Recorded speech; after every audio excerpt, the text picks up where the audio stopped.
जय श्री राम। प्रेम से बोलिए शनि महाराज की जय, हनुमान जी महाराज की जय। ओम नमः शिवाय। प्रिय भक्तजनों, आज आप श्रवण करेंगे न्याय के देवता शनिदेव और हनुमान जी की बड़ी ही दुर्लभ कथा।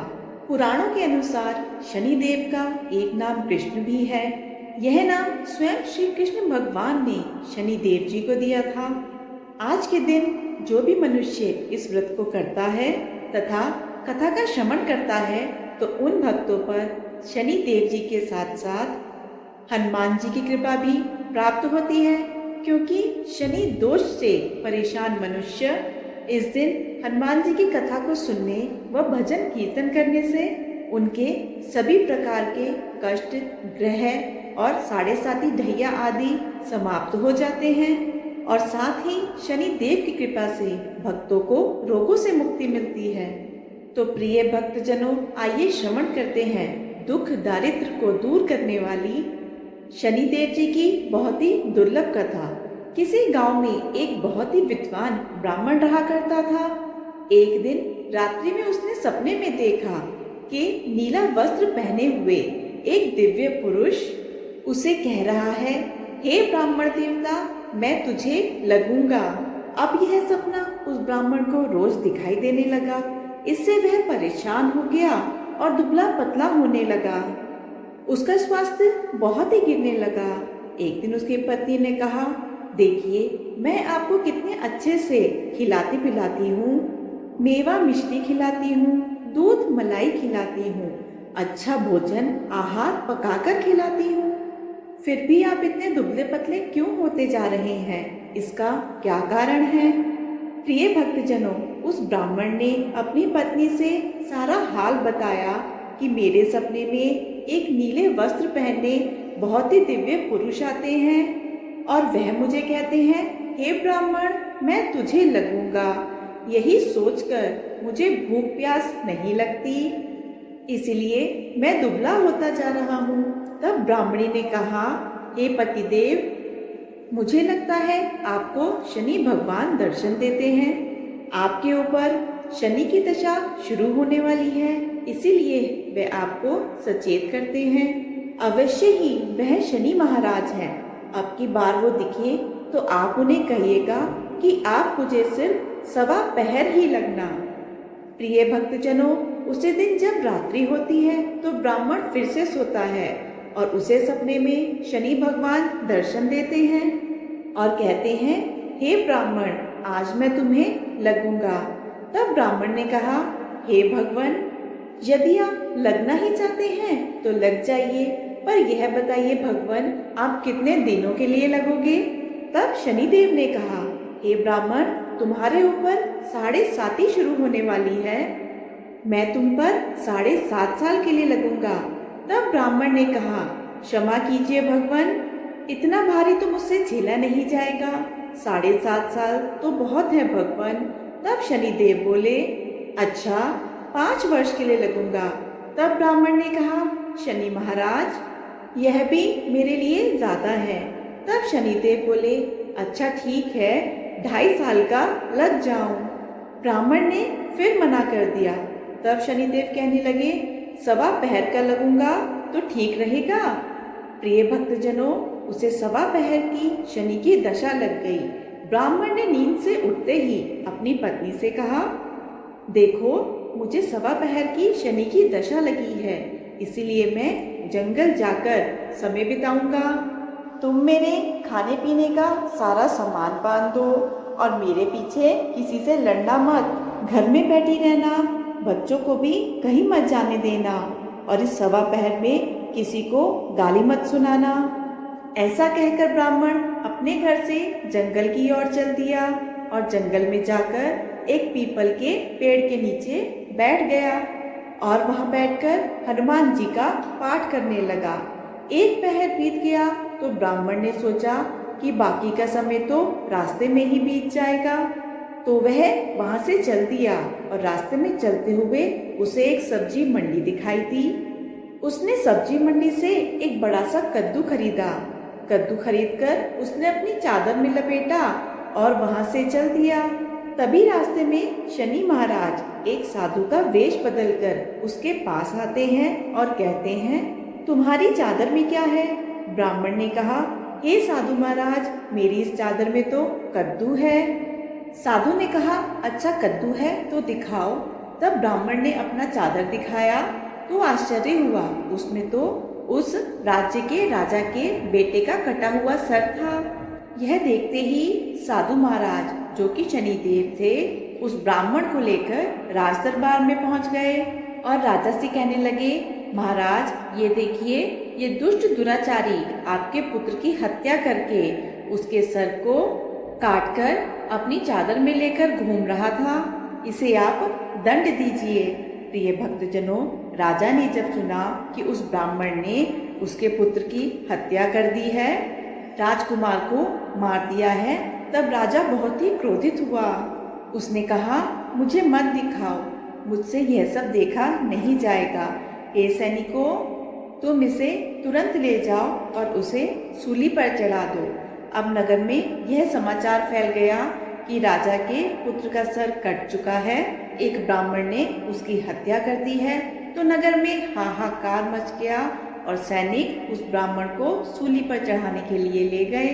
जब फांसी पर चढ़ाने ही वाले थे, जैसा कि नियम होता है, मरने वाले की अंतिम इच्छा को पूछा जाता है, तो सैनिकों ने भी ब्राह्मण की अंतिम इच्छा को पूछा। सैनिकों ने कहा, हे ब्राह्मण, बताओ तुम्हारी अंतिम इच्छा क्या है? प्रिय भक्तजनों, तब ब्राह्मण ने सोचा कि किसी प्रकार कुछ समय के लिए किसी प्रकार फांसी रुक जाए तो शनि की दशा का 1.25 पहर पूरा हो जाएगा। यह सोचकर उसने कहा, भाई, मैं बचपन से ही नित्य बालाजी की कथा कहता और सुनता आया हूँ। आज मरने से पहले अंतिम बार कथा कह लेने दो। अब क्या था, फांसी देने वाले सैनिकों ने उसकी अंतिम इच्छा पूर्ण होने तक फांसी को रोक दिया। अब कहानी कहते कहते 1.25 पहर पूरा हो गया और शनि की दशा भी खत्म हो गई। अब इधर देखिए, राजा का जो पुत्र था राजकुमार, वह जंगल से शिकार कर कर राजमहल में वापस आ गया।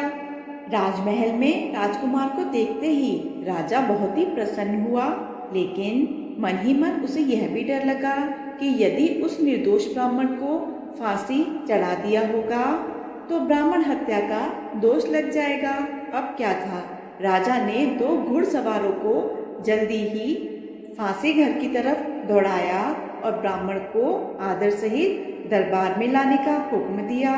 ब्राह्मण राज दरबार में उपस्थित हुआ तो राजा ने क्षमा याचना मांगते हुए कहा कि आपके बगल में जो चादर है उसे आप खोल कर दिखाओ। राजा की आज्ञा के अनुसार ब्राह्मण ने जब चादर खोली तो उसमें कद्दू था। राजा ने ब्राह्मण को बहुत सा धन दिया और पूछा, हे ब्राह्मण देवता, मुझे यह समझ नहीं आया कि इन सब के पीछे रहस्य क्या है, यह सब क्यों हुआ और आखिर यह सब था क्या? तब ब्राह्मण ने कहा, हे महाराज, मुझे 1.25 पहर की शनि की दशा लगी थी, इसलिए यह सब कुछ हुआ। राजा ने कहा, हे ब्राह्मण, शनि देव की दशा किस प्रकार टलती है?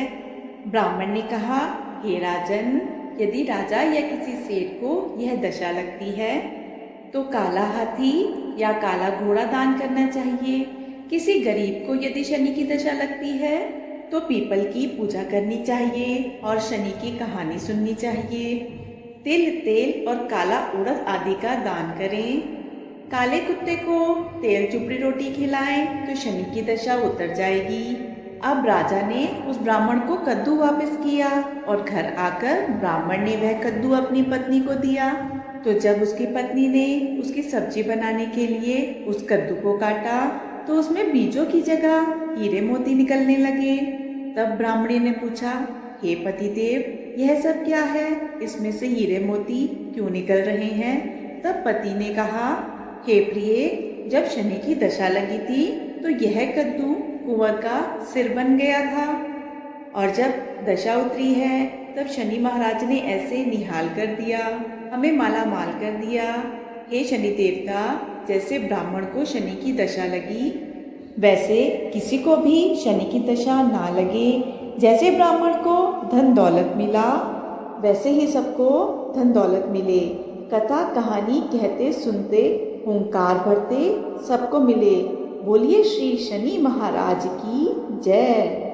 ओम नमः शिवाय। प्रिय भक्तजनों, अब सुनते हैं भगवान शनिदेव की दूसरी कथा। एक समय स्वर्गलोक में सबसे बड़ा कौन है कि इस प्रश्न पर 9 ग्रहों में वाद विवाद हो गया। विवाद इतना बढ़ गया कि परस्पर भयंकर युद्ध की स्थिति बन गई। निर्णय के लिए सभी देवता देवराज इंद्र के पास पहुंचे और बोले, हे देवराज, आपको निर्णय करना होगा कि हम में से सबसे बड़ा कौन है। देवताओं का प्रश्न सुनकर देवराज इंद्र उलझन में पड़ गए। इंद्रराज बोले, मैं इस प्रश्न का उत्तर देने में असमर्थ हूँ। हम सभी पृथ्वीलोक में उज्जैनी नगरी में राजा विक्रमादित्य के पास चलते हैं। प्रिय भक्तजनों, अब सभी देवता देवराज इंद्र के साथ उज्जैनी नगरी पहुँचे। अब महल में पहुंचकर सब देवताओं ने राजा विक्रमादित्य से अपना प्रश्न पूछा तो राजा विक्रमादित्य भी कुछ देर के लिए परेशान हो उठे, क्योंकि सभी देवता अपनी अपनी शक्तियों के कारण महान थे। किसी को भी छोटा या बड़ा कह देने से उनके क्रोध के प्रकोप से भयंकर हानि पहुंच सकती थी। प्रिय भक्तजनों, तभी अचानक राजा विक्रमादित्य को एक उपाय सूझा और उन्होंने विभिन्न धातुओं स्वर्ण, रजत, कांसा, ताम्र, सीसा, रांगा, जस्ता, अभ्रक व लोहे के 9 आसन बनवाए। धातुओं के गुणों के अनुसार सभी आसनों को एक दूसरे के पीछे रखवाकर उन्होंने देवताओं को अपने अपने सिंहासन पर बैठने को कहा। देवताओं के बैठने के बाद राजा विक्रमादित्य ने कहा, आपका निर्णय तो स्वयं हो गया। जो सबसे पहले सिंहासन पर विराजमान है वही सबसे बड़ा है। राजा विक्रमादित्य के निर्णय को सुनकर शनि देवता ने सबसे पीछे आसन पर बैठने के कारण अपने को छोटा जानकर क्रोधित होकर कहा, राजा विक्रमादित्य, तुमने मुझे सबसे पीछे बैठाकर मेरा अपमान किया है। तुम मेरी शक्तियों से परिचित नहीं हो। मैं तुम्हारा सर्वनाश कर दूंगा। प्रिय भक्तजनों, तब शनिदेव ने कहा, सूर्य एक राशि पर 1 महीने, चंद्रमा 2.25 दिन, मंगल 1.5 महीने, बुध और शुक्र 1 महीने, बृहस्पति 13 महीने रहते हैं। लेकिन मैं किसी राशि पर 7.5 वर्ष तक रहता हूँ। बड़े बड़े देवताओं को मैंने अपने प्रकोप से पीड़ित किया है।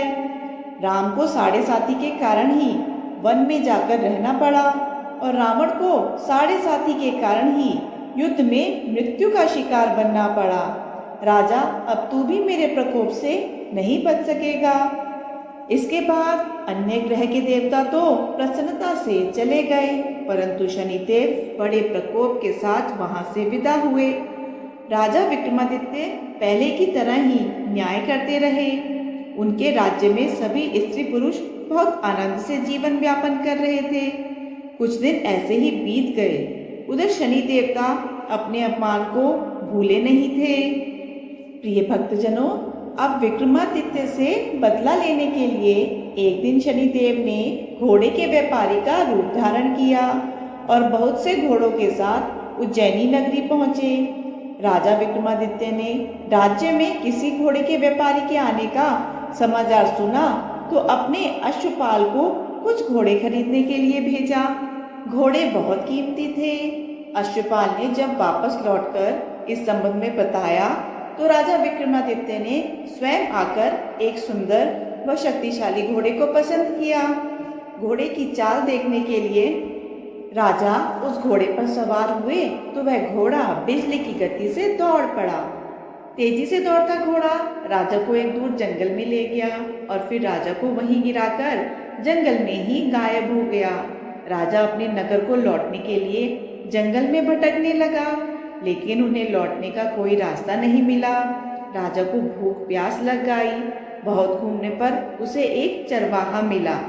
राजा ने उससे पानी मांगा। पानी पीकर राजा ने उस चरवाहे को अपनी अंगूठी दे दी।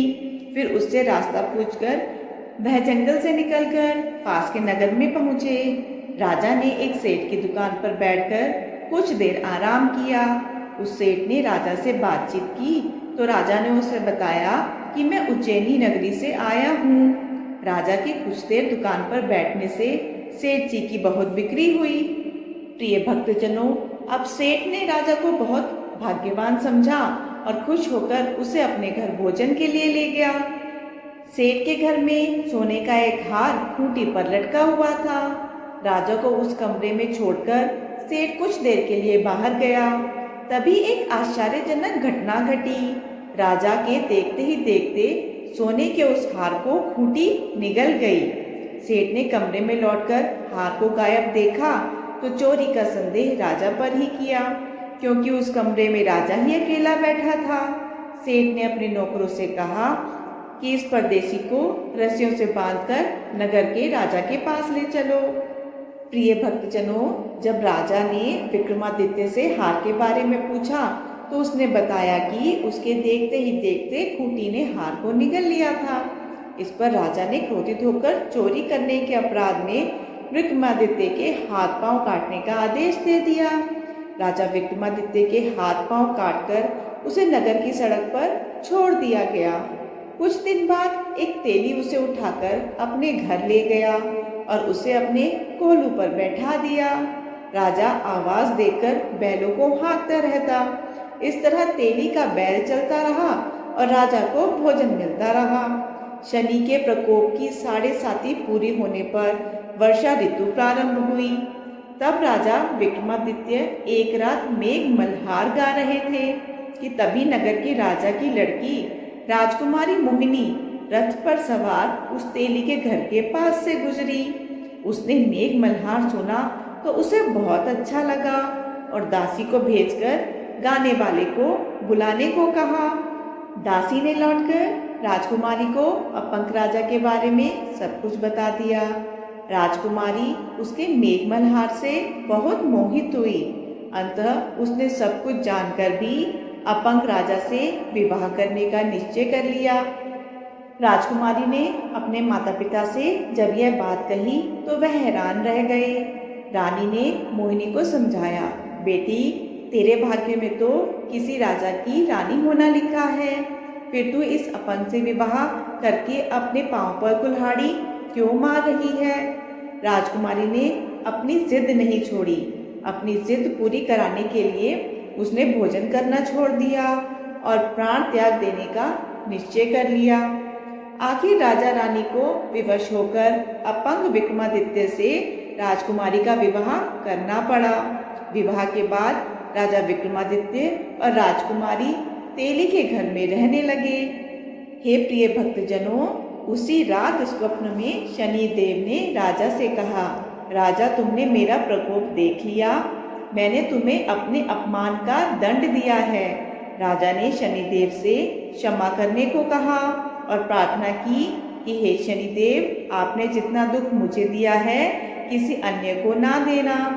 शनिदेव ने कुछ सोचकर कहा, राजा, मैं तुम्हारी प्रार्थना स्वीकार करता हूँ। जो कोई स्त्री पुरुष मेरी पूजा करेगा, शनिवार को व्रत करके मेरी व्रत कथा सुनेगा, उस पर मेरी अनुकंपा बनी रहेगी।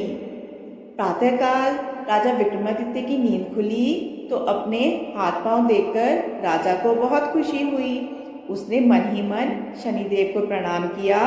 राजकुमारी भी राजा के हाथ पांव सहित सलामत देखकर आश्चर्य में डूब गई। तब राजा विक्रमादित्य ने अपना परिचय देते हुए शनिदेव के प्रकोप की सारी कहानी सुनाई। सेठ को जब इस बात का पता चला तो दौड़ता हुआ तेली के घर पहुंचा और राजा के चरणों में गिरकर क्षमा मांगने लगा। राजा ने उसे क्षमा कर दिया, क्योंकि यह सब तो शनिदेव के प्रकोप के कारण हुआ था। अब सेठ राजा को अपने घर ले गया और उन्हें भोजन कराया। भोजन कराते समय वहाँ एक आश्चर्यजनक घटना घटी। सबके देखते देखते उस खोटी ने हार उगल दिया। सेठ जी ने अपनी बेटी का विवाह भी राजा के साथ कर दिया और बहुत से स्वर्ण आभूषण, धन आदि देकर राजा को विदा किया। राजा विक्रमादित्य राजकुमारी मोहिनी और सेठ की बेटी के साथ उज्जैनी पहुंचे तो नगरवासियों ने हर्ष से उनका स्वागत किया। अगले दिन राजा विक्रमादित्य ने पूरे राज्य में घोषणा कराई कि शनिदेव सब देवों में सर्वश्रेष्ठ हैं। प्रत्येक स्त्री पुरुष शनिवार को उनका व्रत करें और व्रत कथा अवश्य सुने। हे प्रिय भक्तजनों, राजा विक्रमादित्य की घोषणा से शनिदेव जी बहुत प्रसन्न हुए। शनिवार का व्रत करने और व्रत कथा सुनने के कारण सभी लोगों की मनोकामनाएं शनिदेव की अनुकंपा से पूरी होने लगी। सभी लोग आनंद पूर्वक रहने लगे। सभी भक्तजन मिलकर बोले, शनिदेव महाराज की जय, बजरंग बली की जय, ओम नमः शिवाय। यह थी आज की पावन कथा। इस कथा को अपने दोस्तों और परिवार वालों के साथ भी जरूर शेयर कीजिएगा। जाने से पहले कमेंट बॉक्स में जय शनिदेव लिखकर चैनल को सब्सक्राइब जरूर कीजिएगा। धन्यवाद।